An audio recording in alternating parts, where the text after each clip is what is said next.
Welcome back to the Trauma Team Walkthrough series.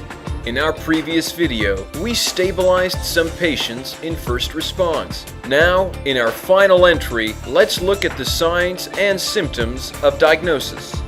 In diagnosis, you will be gathering information based on your patient's commentaries and actions, leading to an accurate conclusion on what ailments they are suffering from. You will be playing as the clever yet sarcastic Dr. Gabriel Cunningham. His keen intellect and insight have made him one of the finest medical minds in Resurgam First Care. The exam room is where you'll be speaking with patients about their physical condition. Listen carefully through the dialogue sequences, where you will be asked whether what your patient is saying is considered a symptom or not.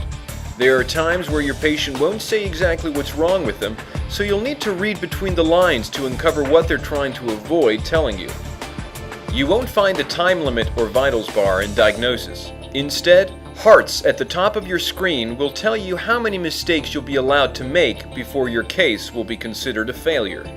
Finding certain symptoms may involve you taking a closer look at the patient. Using the stethoscope, look for body abnormalities, such as shortness of breath or irregular heart rates.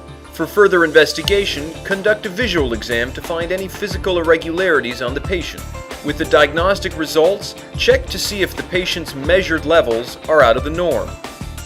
Your patient's CT scans, X-rays, and MRIs can be viewed in the image analysis lab. Compare your patient's image with that of a healthy person, and be on the lookout for any abnormalities, as each identified symptom is one step closer to reaching a conclusion. With the help of your trusty computer sidekick Roni, you will analyze the collected data and make a diagnosis in your office.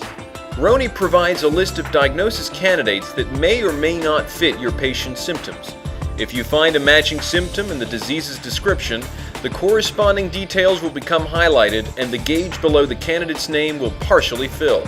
Once you have a candidate with a completely filled gauge, you can make your final diagnosis. This concludes our look at diagnosis, the final entry in our Trauma Team video walkthrough series. Now that you've caught a glimpse of each specialty, do you think you have what it takes to make the cut? Make sure and pick up your copy of Trauma Team when it hits stores on May 18th, 2010, exclusively for Wii.